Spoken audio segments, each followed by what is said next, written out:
ప్రభు యేసుక్రీస్తు నామములో మీ అందరికీ శుభములు. సామాన్య 3వ ఆదివారము. వారు ధర్మశాస్త్రమును చదివి ఆ చదివిన భాగమును అర్థము చేసుకొనిరి. మొదటి పట్టణము నెహమ్యా గ్రంథము 8వ అధ్యాయము 2వ వచనము నుండి 6వ వచనం వరకు మరియు 8వ వచనము నుండి 10వ వచనం వరకు. ఆ దినములలో ఎజ్రా పుస్తకమును కొనివచ్చెను.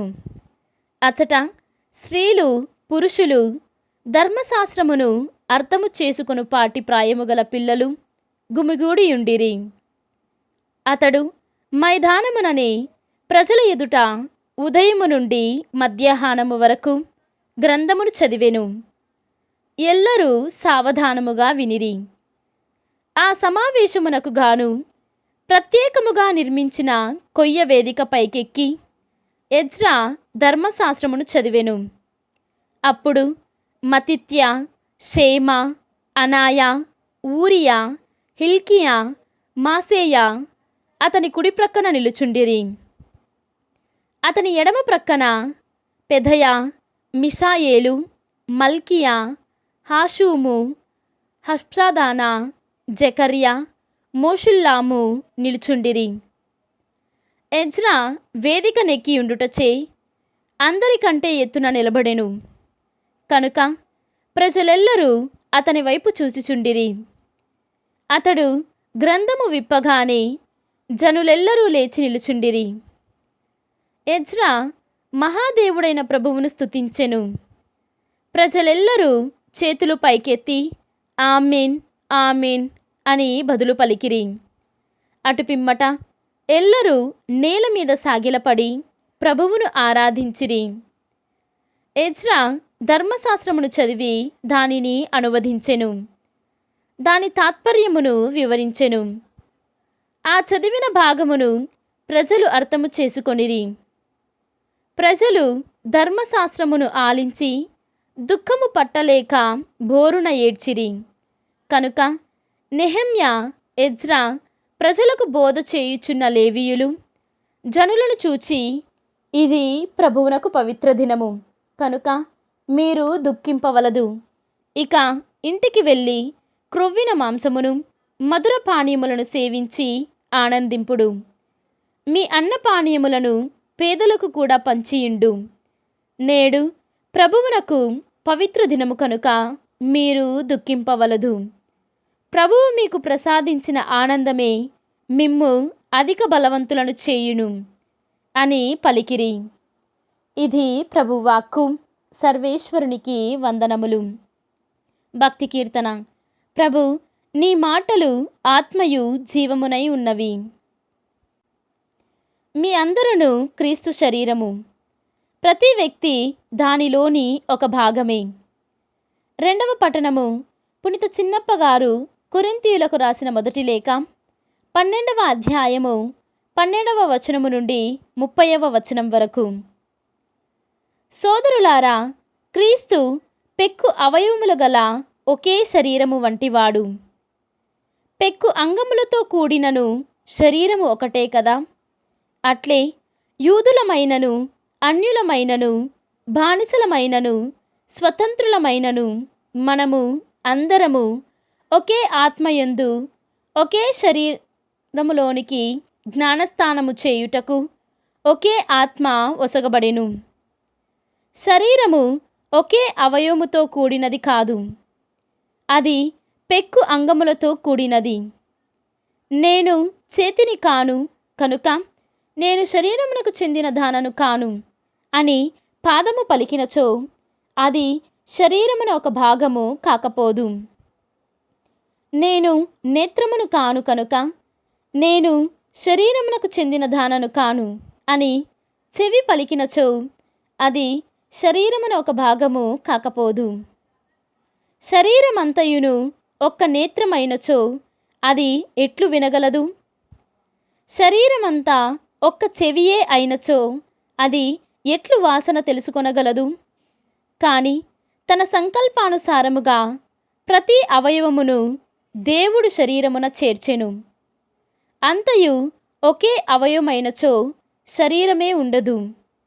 కనుకనే పెక్కు అవయవములు గలవు, కానీ శరీరము ఒక్కటియే.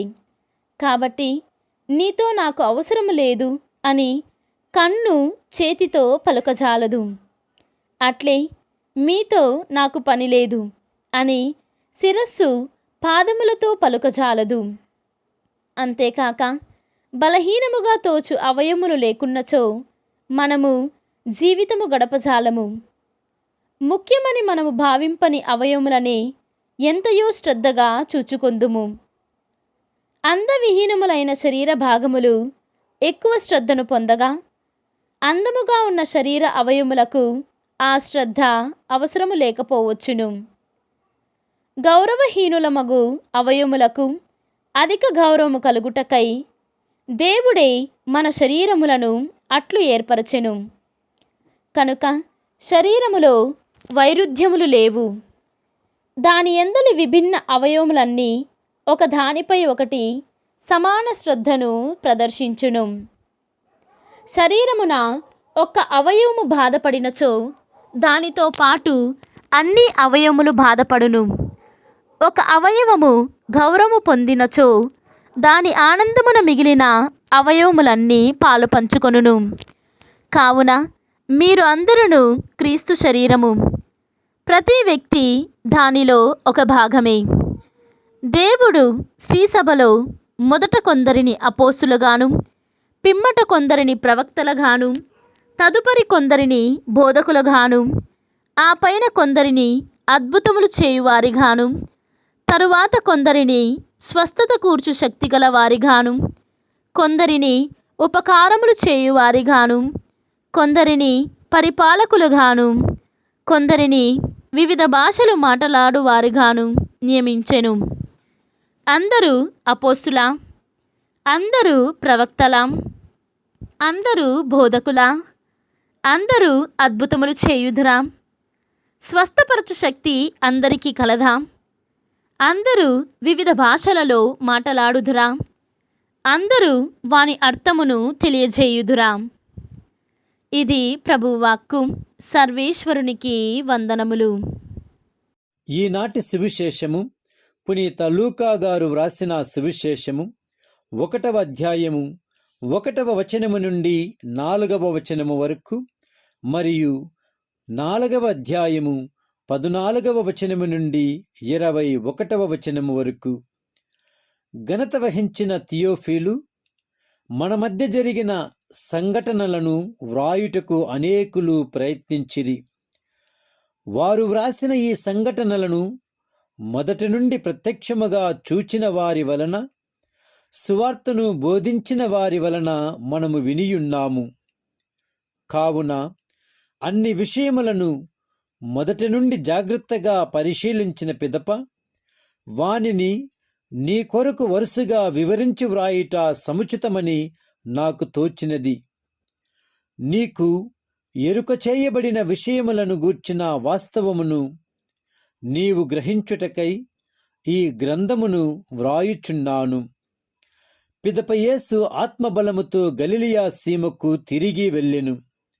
ఆయన కీర్తి ఆ పరిసరములనంతటా వ్యాపించెను. ఆయన వారి ప్రార్థనా మందిరములలో ఉపదేశించుచు ప్రజలందరి మన్ననలను పొందుచుండెను. తరువాత యేసు తాను పెరిగి పెద్దవాడైన నజరేతునకు వచ్చి అలవాటు చెప్పున విశ్రాంతి దినమున ప్రార్థనా మందిరమునకు వెళ్ళెను. అచ్చట ఆయన చదువుటకు నిలుచుండగా యెషయా ప్రవక్త గ్రంథమును ఆయనకు అందించిరి. ఆ గ్రంథమును తెరవగా ఆయనకు ఈ క్రింది వచనములు కనబడెను. ప్రభువు ఆత్మ నాపై ఉన్నది, పేదలకు సువార్తను బోధించుటకై ఆయన నన్ను అభిషేకించెను. చెరలోనున్న వారికి విడుదల, గ్రుడ్డివారికి చూపును కలిగించుటకు, పీడితులకు విమోచనము కలుగచేయుటకు, ప్రభుహిత సంవత్సరమును ప్రకటించుటకును ఆయన నన్ను పంపెను. యేసు గ్రంథమును మూసి పరిచారకునకు ఇచ్చి కూర్చుండెను. ప్రార్థనా మందిరములోని వారందరూ ఆయన వంక చూచుచుండగా ఆయన వారితో, నేడు మీ ఎదుట ఈ లేఖనము నెరవేరినది అని పలికెను. ఇది క్రీస్తు సువిశేషము. క్రీస్తువా మీకు స్తుతి కలుగునుగాక.